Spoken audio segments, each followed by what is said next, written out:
Praise the lord. ప్రభువైన యేసుక్రీస్తు నామములో మీ అందరికీ మా యొక్క హృదయపూర్వక వందనాలు చెల్లిస్తున్నాం. ప్రియులారా, ఈ విధముగా మనము దైవభక్తులను గురించి తెలుసుకుంటూ ఉన్నాం. ఈరోజు మనము మార్టిన్ లూథర్ కింగ్ జూనియర్ వారి జీవిత చరిత్రను గురించి తెలుసుకుందాం.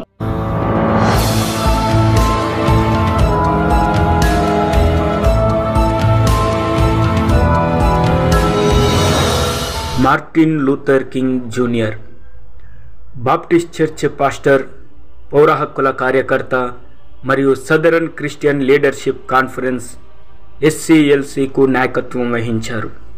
జనవరి 15, 1929న జార్జియాలోని అట్లాంటాలో రెవరెండ్ మైకల్ కింగ్ మరియు అల్బెర్టా విలియమ్స్ కింగ్ ముగ్గురు పిల్లలలో మార్టిన్ లూథర్ కింగ్ జూనియర్ రెండవ సంతానంగా జన్మించారు. మైకల్ కింగ్ ఒక పేద వ్యవసాయ కుటుంబం నుండి వచ్చారు. 1926లో అల్బెర్టాను వివాహం చేసుకున్నాడు. 1931లో ఎబినేజర్ బాప్టిస్ట్ చర్చ్ పాస్టర్గా నియమించబడ్డారు.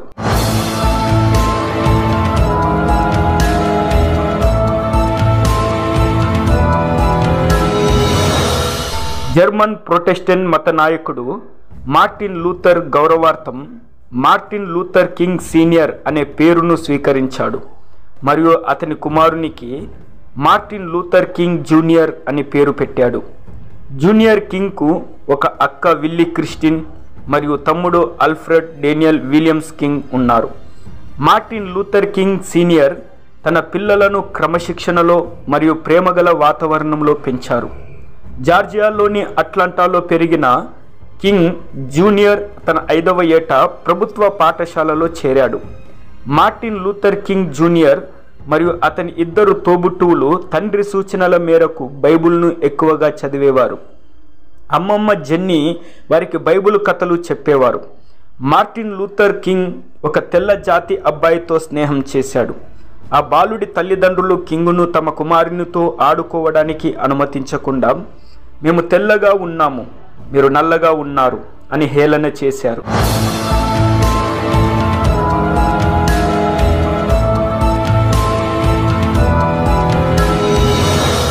కింగ్ తన తల్లిదండ్రులకు ఈ విషయం చెప్పినప్పుడు అమెరికాలో బానిసత్వం మరియు జాతి అహంకార చరిత్ర గురించి వారు అతనికి తెలియజేశారు.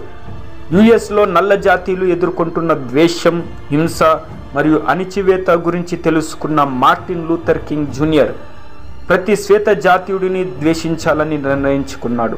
కానీ అతని తల్లిదండ్రులు ప్రతి ఒక్కరిని ప్రేమించడం క్రైస్తవ ధర్మం అని అతనికి బోధించారు.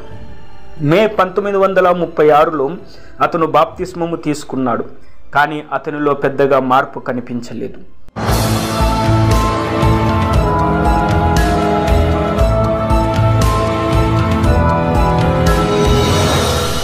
మే 1941లో అతని అమ్మమ్మ జెన్నీ గుండెపోటుతో మరణించినప్పుడు మార్టిన్ లూథర్ కింగ్ వయసు 12 సంవత్సరాలు. ఈ సంఘటన అతని చాలా బాధించింది. ఈ వార్తతో కలవరపడిన కింగ్ తన ఇంటి 2వ అంతస్తు కిటికీలో నుండి దూకి ఆత్మహత్యకు పాల్పడ్డాడు.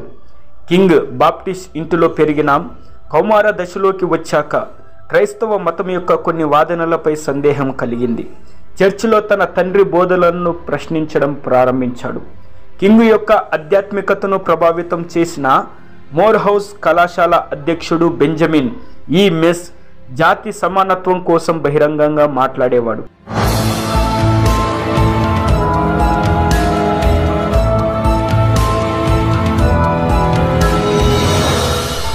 మరియు క్రైస్తవ మతాన్ని సామాజిక మార్పుకు సంభావ్య శక్తిగా చూడాలని కింగ్ను ప్రోత్సహించాడు. కింగ్ బోస్టన్లోని న్యూ ఇంగ్లాండ్ కన్వెంజరీ పాఠశాలలో కొరెట్టా స్కాట్ను కలుసుకున్నాడు.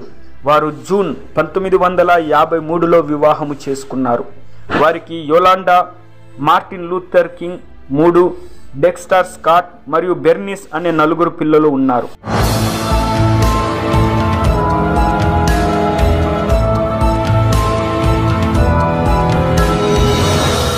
1954లో 25 సంవత్సరాల వయసులో కింగ్ అలబామాలోని మౌంట్ గొమోరీలోని డెక్స్టర్స్ అవెన్యూ బాప్టిస్ట్ చర్చ్ పాస్టర్గా నియమితులయ్యారు. మార్చి 2, 1955న టీనేజర్ బాలిక క్లాడెట్ కొల్విన్ స్థానిక చట్టాన్ని ఉల్లంఘిస్తూ మౌంట్ గోమెరీ సిటీ బస్సులో తెల్లవారికి తన సీటు ఇవ్వడానికి నిరాకరించింది. అందుకుగాను ఆమెను అరెస్టు చేసి జైలుకు తరలించారు. డిసెంబర్ 1, 1955 42 ఏళ్ల రోసా పార్క్స్ క్లీవ్లాండ్ అవెన్యూ బస్సులో ఎక్కారు. ఆమె బస్సులో రంగు విభాగం యొక్క మొదటి వరుసలో కూర్చున్నారు. తెల్లని విభాగంలో అన్ని సీట్లు నిండిపోయాయి. బస్సు డ్రైవర్ శ్వేత జాతీయులు నిలబడి ఉన్నారని గుర్తించి పార్క్స్ మరియు ఇతర నల్లజాతి వారిని తమ సీట్లను వదులుకోవాలని డిమాండ్ చేశాడు.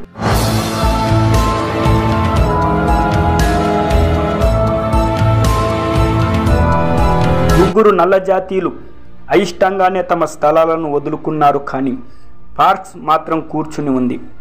డ్రైవర్ తన సీటును వదులుకోమని మళ్ళీ కోరాడు. ఆమె నిరాకరించింది. మౌంట్ గోమెరీ సిటీ కోడ్ను ఉల్లంఘించినందుకు పార్క్స్ను అరెస్ట్ చేసి కేసు నమోదు చేశారు. ఒక వారం తర్వాత విచారణలో పార్క్స్ను దోషిగా తేల్చి $10 జరిమానా విధించింది.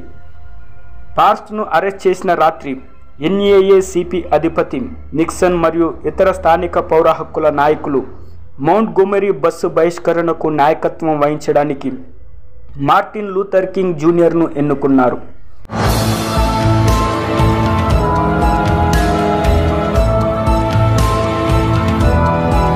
బస్సు బహిష్కరణ 385 రోజులు కొనసాగింది.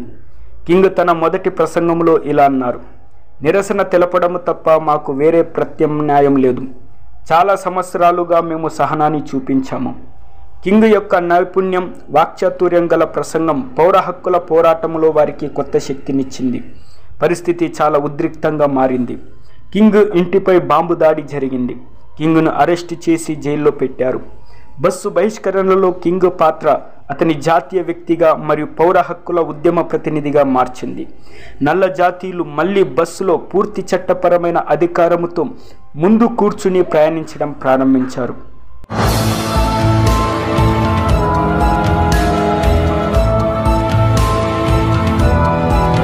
(1957 నుండి 1968 మధ్య 11 ఏళ్ల కాలములో కింగ్ 60 లక్షల మైళ్ళకు పైగా ప్రయాణించి 2500 సార్లు మాట్లాడాడు. అన్యాయం మరియు నిరసన ఉన్న చోట కింగ్ కనిపించాడు. అతను 5 పుస్తకాలు మరియు అనేక వ్యాసాలు రాశాడు. సెప్టెంబర్ 20, 1958న నల్ల జాతి మహిళ ఇజాలో కర్రీ లెటర్ ఓపెనర్తో కింగ్ ఛాతిలో పొడిచింది. కింగ్ మరణం నుండి త్రుటిలో తప్పించుకున్నాడు. కింగ్ తన క్రైస్తవ విశ్వాసాలు మరియు మహాత్మా గాంధీ యొక్క అహింసాత్మక క్రియాశీలత నుండి ప్రేరణ పొందారు. గాంధీ దేవుని యొక్క పనిని గొప్పగా వెల్లడించే ఒకరని ఆయన అభివర్ణించారు. కింగ్ చాలా కాలం నుంచి భారతదేశానికి ఒక యాత్ర చేయాలనుకున్నాడు. ఫిబ్రవరి 10, 1959 భారత పర్యటన కింగ్ను ప్రభావితం చేసింది. గాంధీ జన్మస్థలాన్ని సందర్శించారు.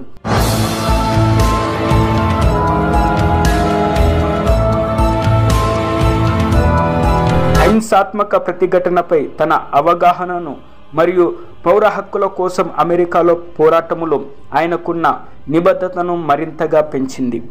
గాంధీ బోధనలను అధ్యయనం చేసిన నిగ్రో పౌర హక్కుల కార్యకర్త బేయర్ట్ రస్టిన్ అహింసా సూత్రాలకు తనను తాను అంకితం చేసుకోమని కింగ్కు సలహా ఇచ్చారు.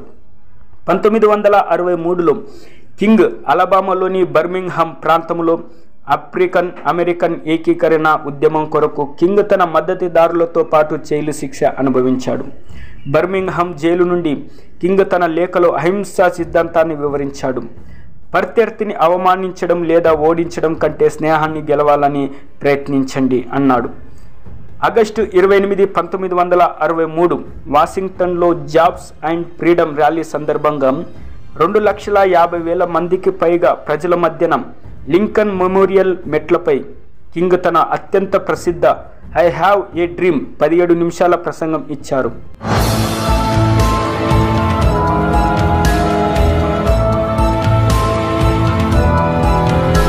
I have a dream American చరిత్రలో అత్యుత్తమ ప్రసంగాలలో ఒకటిగా పరిగణించబడింది. నల్ల జాతీయుల ఓటు హక్కు, వర్గీకరణ, కార్మిక హక్కులు మరియు ఇతర ప్రాథమిక హక్కుల కోసం కింగ్ కవాతులను నిర్వహించి నడిపించాడు. తన స్ఫూర్తిదాయకమైన ప్రసంగాల ద్వారా యునైటెడ్ స్టేట్స్లో 1964 నాటి పౌర హక్కుల చట్టం మరియు 1965 ఓటింగ్ హక్కుల చట్టాన్ని రూపొందించడంలో కీలక పాత్ర పోషించారు. 1964లో నోబెల్ శాంతి బహుమతిని పొందారు. అనేక ఇతర గౌరవాలతో పాటు అతను చరిత్రలో అత్యంత ప్రభావవంతమైన మరియు స్ఫూర్తిదాయకమైన ఆఫ్రికన్ అమెరికన్ నాయకులలో ఒకరిగా గుర్తుంచుకుంటారు.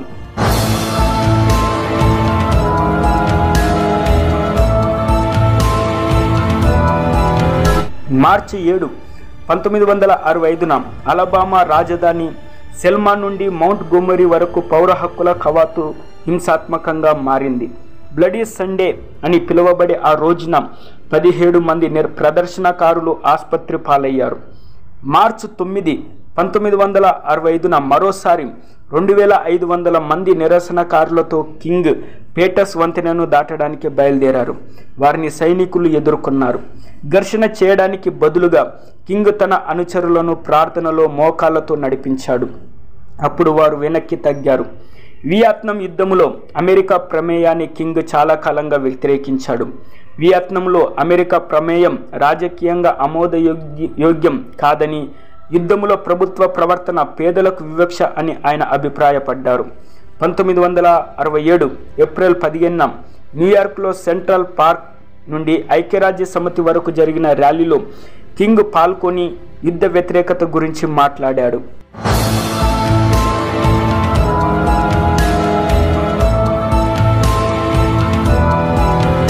ఇది అమెరికన్ నిగ్రో నాయకుడిగా మాత్రమే కాకుండా ప్రపంచ వ్యక్తిగా మార్చింది. యునైటెడ్ స్టేట్స్ ఆఫ్ అమెరికాలో మాత్రమే కాకుండా ఈరోజు ప్రపంచవ్యాప్తంగా మనం ఎదుర్కొంటున్న 3 పెద్ద సమస్యలు ఉన్నాయి. అవి జాతహంకారం, పేదరికం మరియు యుద్ధ సమస్య. జవహర్లాల్ నెహ్రూతో జరిపిన సంభాషణను కింగ్ ప్రస్తావించాడు. చాలామంది నల్ల జాతీయుల పరిస్థితిని భారతదేశపు అంటరాని వారితో పోల్చాడు. కింగ్ ర్యాలీలతో అలసిపోయి జైలుకు వెళ్ళి నిరంతరం మరణముప్పుతో జీవించాడు. కార్మిక మరియు పౌర హక్కుల వంటి సామాజిక ఉద్యమాలలో కమ్యూనిస్టుల పాత్ర హూవర్కు అనుమానం కలిగింది. 1957లో కింగ్ను ట్రాక్ చేయమని హూవర్ FBIని ఆదేశించాడు. కింగ్ను కించపరిచే ప్రయత్నాలు అతని వ్యక్తిగత జీవితానికి సంబంధించి అతనికి అనేక వివాహేతర సంబంధాలు ఉన్నాయని నిరూపించడానికి ప్రయత్నించారు. కింగ్కు బెదిరింపు లేఖలను పంపారు. అతను ఆత్మహత్య చేసుకునే విధానంగా వ్యాఖ్యానించారు. Lyndon B. జాన్సన్ కింగ్ కపట బోధకుడు అని చెప్పాడు. రాల్ఫ్ అబెర్నాథి తన ఆత్మకథలో కింగ్కు మహిళల బలహీనత ఉందని అన్నాడు.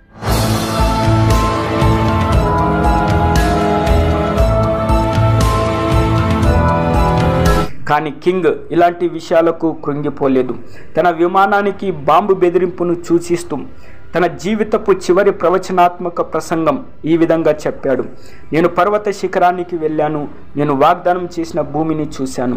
వాగ్దానం చేసిన భూమికి మనము చేరుకుంటామని ఈ రాత్రి మీరు తెలుసుకోవాలని నేను కోరుకుంటున్నాను. ఏప్రిల్ 4, 1968 గురువారం సాయంత్రం 6:01 టెనెస్సీలోని మెంఫిస్ లోరెన్ మోటల్లో 2వ అంతస్తు బాల్కనీలో కింగ్ నిలబడి ఉండగా జేమ్స్ ఎర్లీ చేత కాల్చి చంపబడ్డాడు.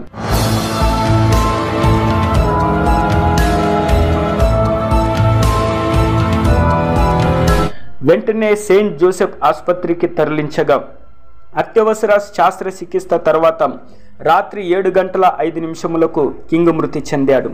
రచయిత టేలర్ బ్రాంచ్ కింగ్ యొక్క వయసు కేవలం 39 సంవత్సరాలు మాత్రమే. అయినప్పటికీ అతనికి 60 సంవత్సరాల హృదయం ఉంది అని అన్నారు.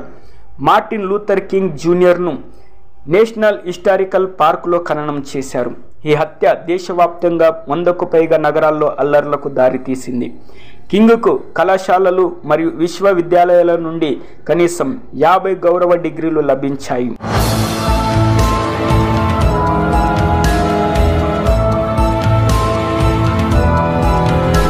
అక్టోబర్ 14, 1964న కింగ్ నోబెల్ శాంతి బహుమతిని పొందిన అతిపిన్న వయస్కుడయ్యాడు.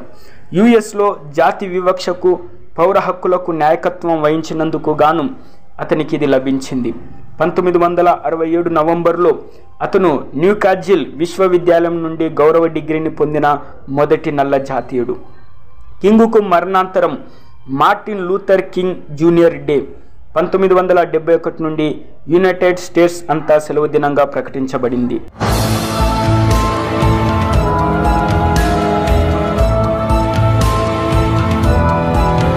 జనవరి 20, 1986న మొదటి మార్టిన్ లూథర్ కింగ్ జూనియర్ డేను జరిపారు.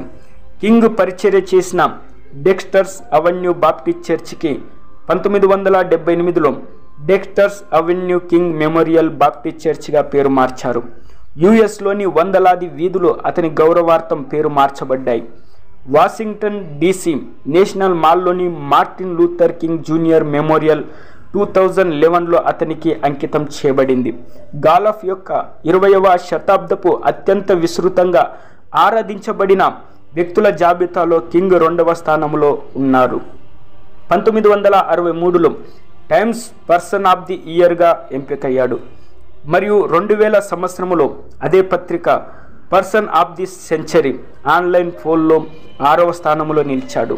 డిస్కవరీ ఛానల్ నిర్వహించిన గ్రేటెస్ట్ అమెరికన్ పోటీలో కింగ్ 3వ స్థానంలో నిలిచాడు.